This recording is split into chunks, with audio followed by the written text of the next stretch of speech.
So I think most of us in the Western world are very concerned with our weight and weight management. And I suppose, especially if you're a woman, you've probably been on some sort of diet in your life, or possibly multiple diets, or possibly are always on a diet. And people tend to lose weight and then put weight back on again. But what if simple satiety is the answer, is the answer to natural weight management? So today I'm going to talk to Sakiko, who is a biochemist and a founder of a sugar-free chocolate company called Nomo Sue, and we're going to talk about natural weight management.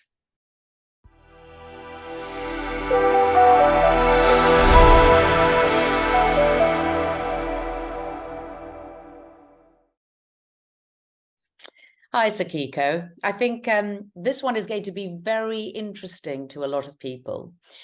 So, what are your feelings on this subject? I think the core message is that contrary to diet propaganda, our human body and physiology and biology is set up such that we naturally maintain sort of our natural target healthy weight simply from hunger and fullness feelings, basically. And those feelings are tied to actual hormones that give us those feelings of hunger and satiety. And so, really, if we can eat a diet that just allows those hormones to work properly, then we don't really need to count calories at all or worry about our weight or go on diets. It just is naturally stable. So how do you know when you're sated? So, that feeling of satiety, I would say, is probably not a feeling of feeling full, or Mhm. would you say it is? Yes, there are different components to it, and one is actual physical fullness of the stomach, the gut, of feeling physically full, and you can contribute to that feeling by having more fiber and water in with your meal and in your diet. So that's one. It's a physical thing, and then there's also a hormone called leptin, which actually is secreted and makes you feel full after a meal.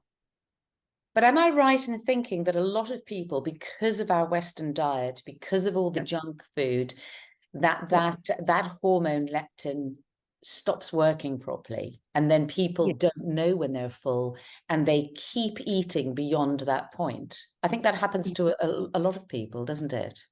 Yes, so there is some an actual sort of condition called leptin resistance. Excuse me. So that it means the leptin is actually not working. It might be being secreted, but it's not being picked up, and that happens usually chronically over time, and is associated with obesity as well. But then there's something more acute as well. If you have a low protein diet and very high in sugar, sugar fructose, the component of sugar that's sweet is one of pretty much the only thing we eat that doesn't get that fullness hormone to work.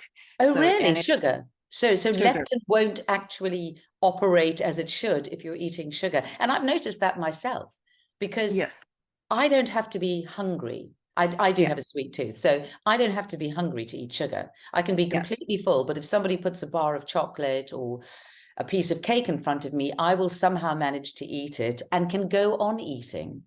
Yes. So And in that's fact, very yeah. interesting. I wonder Yeah. why. Why is leptin not produced when you're eating sugar? Yeah, and actually simultaneously, I must mention, it also stimulates the hunger hormone, ghrelin. So it's doing both at the same time. So that's a recipe for eating more calories, period. So people talk about calories in, calories out. You're going to have more calories coming in if you're constantly hungry and not feeling full, which happens Right. on a diet. And what can, okay, so say you're in that state, say you're one of those people, and I think that probably applies to, a lot of people. So what can you do to counteract that? Yes, so I would recommend two things. One is if you want to be a bit extreme, I would have zero sweet things. It's easy to like not decide if it's Easier sugar said or than done. Yeah. yes, but actually it is easier than you might think because if you replace those sugary foods with high protein, delicious, healthy fats, and so on, you will protein is very satiating. You will feel satisfied, and just choose things that you like instead that are not sugary foods, protein foods, and healthy fats. So that's one thing you can do for 3 days. And after 3 days, your taste buds will change, your taste receptors change, and you actually will appreciate a lower level of sweetness. And then you could reintroduce sweet things, but you will enjoy less sweetness in the, so you might not want a sticky toffee pudding anymore. You'll Yeah. want to, yeah, so that's one thing. And then yeah, the simplest thing that I just mentioned is really adding more protein to your diet. It's very satiating. So really we weren't meant to have all this refined carbohydrate and sugar. It's just never occurred in nature. It occurs No. now in industrial food complex. So, okay. So say a person said, okay, I'm not going to do diets anymore. I want Mm, to use my natural rhythms, my innate system, and I want to use that. yes, So say they're eating, the foods that you mentioned, they've got fiber, they've got protein, they've got water, they've got fruit and vegetables. Um, is it okay then to eat in moderation some sweet things? yes, Some and cake, have a yes. very healthy meal and then have cake afterwards. And would satiety work and help you maintain your weight that way? Yeah, so combination matters and timing matters. So if you have a high fiber starter and main and high protein and so on, and then you have a dessert after that, it's likely that you won't want a huge dessert, or you might have half a dessert or something, because you will feel satiated. Also, it's good to sort of wait maybe 15 minutes after your main meal and see if you're still hungry for a dessert, because often you'll feel really quite full after having a proper protein meal. So make sure you have protein at every meal, and that will just naturally give you the feeling of, oh, okay, I'd like a little dessert just I'm going to a nice restaurant, I'm going to eat a Yeah, dessert. But if you're having protein at every meal, you're unlikely to want to snack in the afternoons on lots of sugar, because you will feel satisfied naturally. Your body yeah, works that way. Yeah. yes. That's true. If you have a very healthful meal, as you say, Yes. full of protein and fiber, then Yeah. you're not going to need those snacks. And Yes. also, as I've mentioned many times before, if you're going Yes. to have your sugars and dessert, always have it at the end of the meal, because also Exactly. related to those glucose spikes, you'll get less of Exactly. a spike if it's after a meal. Probably the Yes. worst thing one can do is just eating something sugary on its own in Yeah. isolation, or starting. I mean, not that anyone would start a meal with that, but maybe some people would, but that's not a good idea. And also That, snacking. I think the constant snacking and grazing, and mm, usually when one does that, it will mm, be something sugary, won't it? yes. It'll be tea and biscuits or something, Yes. or Yes. a chocolate bar in the middle of the afternoon to get you going. And that's the thing that's really going to undermine you, isn't it? Yeah, so I think also we need to normalize having a lot more fiber. I think we, over our evolutionary history, had a lot of fiber, and now it's like And where did they get the fiber from? vegetables, roots, nuts, seeds, things with, you can tell if it's got fiber in it generally. And I would recommend, I'm half Japanese, so there's one fiber that I'm a huge fan of, Yes. which they sell in the UK now in the form of noodles. They're called shirataki noodles, or zero Oh. noodles, slim noodles, or so Oh, on. I have seen zero noodles, but I thought it was a bit of a fad or something. It's No, really, are they it's actually made from a fiber? from a root, which is one of the best prebiotic fibers on the planet. Oh. Mm, so they sound gimmicky, but really in Japan, That's we've what I thought eaten. it was. And I thought they'd be made of some processed No, rubbish. and you No. can find organic ones, and we've been having them in Japan for thousands of years, I think. So, in different formats, and that is an amazing prebiotic fiber. If you have that with your meals, and you can also cook the noodles and just put your favorite pasta sauce on them, and it's really quite delicious. I think we need to normalize having a lot more fiber in our diet. I keep hearing this. I keep hearing that most of us are just not eating enough fiber. And obviously fiber is going to be in fruits and vegetables. That's why juicing things is not a good idea. Eat the whole vegetable, eat the whole fruit, and that way you'll get the fiber. Yeah. So Yes. yes, so I've heard that fiber is very underestimated and that we should Very. all be eating a lot. Now, Yes. you mentioned earlier hormones. Yes. Now, hormones play an absolutely huge part. And as any Yes. woman will tell you, hormones also play absolute havoc with weight. So when you Mm. get to, your 40s, 50s, 60s, when you're perimenopausal, menopausal, and then postmenopausal, it really changes a woman's body, that's for sure. Mm. And also, what I think, because funnily enough, my own body has changed since the pandemic, actually, since lockdown. And I don't know if it's related to that. I think it is partially, because I think it was the stress of it all, Mm. or my age. But and I know, everything there is about diet. I've written a diet book myself with Yes. a nutritionist. So, I'm quite educated on the healthy way to eat. But Yes. something is changing and my body is not responding to my normal healthy way of eating. And I've come to the conclusions, I am absolutely convinced this is down to hormones. And Mm. in particular, the stress hormone cortisol. Mm. Now, am I correct in thinking that cortisol can, in fact, excess cortisol, or when your cortisol hormones aren't balanced, that can lead to weight gain? Yes, but it's a very complicated orchestra of different hormones interacting with each other and so on and so forth. Right. So, and it is very normal to have cortisol go up in the morning to wake us up and so on. So it's this whole symphony. And if you are concerned about your particular hormone health, then definitely seeing an endocrinologist. And I think all women before perimenopause should actually see one and say, discuss if they want to do HRT prophylactically as well. And these are all considerations to have, as Yes. much vitamin D in later years. So definitely yes, and of course stress has been is related to every single chronic But I disease there. think, Yeah, stress makes you put on weight.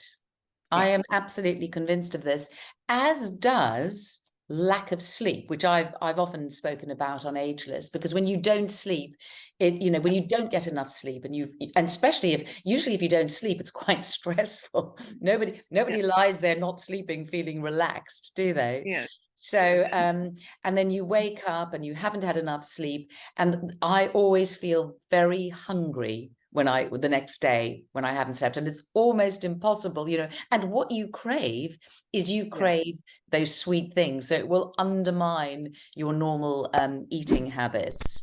That's right. That's right. And the foods you eat also contribute to how stressed you feel or not stressed. Yes, So definitely, very important definitely. to get all the essential amino acids for the sort of natural relaxation, anti-stress hormones to be working. So And protein. alcohol doesn't help. No, no. Alcohol. I know it's Yeah, very easy to think, oh, I really need a drink after this. And yeah, in no. moderation, sometimes I think it can be relaxing, but it can also not be your friend. Yes, I yes, think if I'm not sleeping well, or if I am feeling stressed, then I don't drink. And yes, I have to say, I personally feel a real difference in the yeah, quality of my sleep and my stress levels. So I yeah. think alcohol does play quite a big part in That that. makes sense. What And about sorry, what were you going to say? no, ethanol has a very similar metabolic pathway to fructose, by the way. Oh, Very, very, does very it? similar. If you look at them Well, it next to does each other. come from fruit, doesn't it? Yeah, it kind of makes sense. It is Alcohol. Well, the wine a anyway. different compound, but yeah, it's yeah, very interesting. So just before I move on to something else, I wanted to ask you, any last thoughts on hormones and how navigating them when it comes to your diet? The fullness and hunger hormones, Yeah. if generally metabolically healthy, they will work perfectly and you don't have to count calories, so Yeah, so I, calorie counting is, to me, that feels quite old-fashioned now. I yes, haven't counted a yes. calorie in years, I have to say. No, but even beyond calorie counting, like you shouldn't need to worry about your food that much, if your hormonal system is working properly, and that works properly when you're having a balanced diet with a lot of fiber and good enough protein and healthy So fats. regulating hormones is very important, and as you say, that is through eating healthy foods, and I'm Yes, just going to say it again, through sleeping properly. yes, You know, sleep is so important for your hormones, as is natural light. I yes, recently did a video about, you need that morning light, yes, for your melatonin, which is another exactly. very important hormone. So you need that hit of natural light in the morning and the mid-morning. Don't wear sunglasses, even when it's winter, even though it's coming through the clouds, go outside and get that hit of light, and that helps regulate your hormones as well. That's right. I know it's hard to believe. I mean, some people go, "Oh, that's rubbish." No, it Oh, really it's isn't. You need oh, that it's light through your yes, eyes.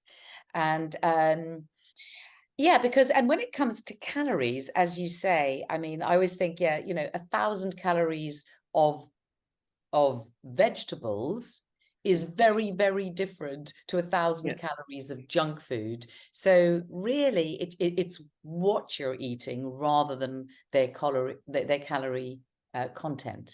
Would you agree? exactly. Yeah, 100%. And what you eat will actually, based on hunger, determine how many calories you intake. As I mentioned, if you have a high proportion of sugar in your diet, you will eat more calories than if you have a very low proportion of sugar and more protein and other foods. Yeah. Well, it does feel like a really lovely concept because, you know, Mm, um, for all the diets that exist and all yes. the diets going on in the world for decades now, um, the world does not seem to be getting thinner. Yeah. And in fact, you know, uh, since the 1970s, pre-1970s, am I right in thinking obesity was not the epidemic that it is now? So what happened in the 1970s where, the proportions of people who are obese have just grown and grown and grown? What happened in the 1970s? Yeah, so we definitely know and we can see that calorie intake went up dramatically. And that is weird because our satiety hormone and hunger hormones have always been working. So something changed at that point in time to make us eat more calories. So it's not a Was it the question of, food oh, production? Was it the yeah. quality of the food production? Yeah, so there was a big push to have low-fat food products, based on kind of inaccurate analysis of what causes cardiovascular disease, really. And so Yes. it turned into high sugar instead of high fat products. And as we just spoke about, high sugar equals hungry equals eating more, period. I So mean, it's a that rest. low fat advice, and let's be honest, it is still given in many places, isn't it? Yeah, The low yes, and fat.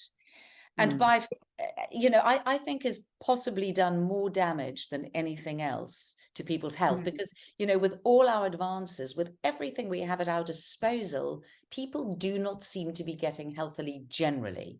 I mean, mm, individuals may, but there is still yes, so much disease. Everything is just going up, up, up, and mm, obesity is going up, and yes, obesity is not healthy. mm, So that is an amazing thing. And you're right, because in the 1970s, that's when the low fat diet yeah, began. yeah, So, and something I've often said, and I'll say it again, healthy fat will not make you fat.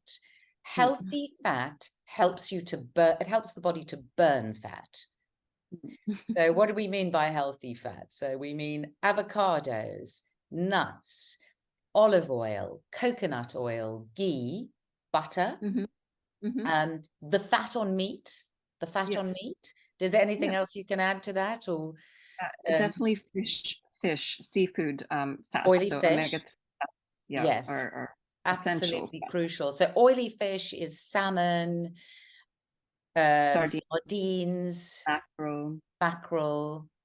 yeah, So wouldn't it be lovely to never ever have to diet again and to just concentrate on foods that are healthy, the proteins, the fiber, the yeah, fats, the fruit and vegetables, with the odd little treat thrown in to regulate your hormones and to just let the body work naturally and to do its yes, thing. yeah, That would exactly. be liberating, wouldn't it? It would be Thank absolutely liberating. Thank you very much. Is there any final thing you want to add on the subject? The final point I would say is we're also naturally evolved to move. So, Yes. and you shouldn't move in like, I need to burn off these number of calories, but building up and maintaining muscle strength and cardiovascular respiratory capacity, to put it in a layman's term, is very important. And that will also help you to naturally feel hungry when you should, feel full when you should.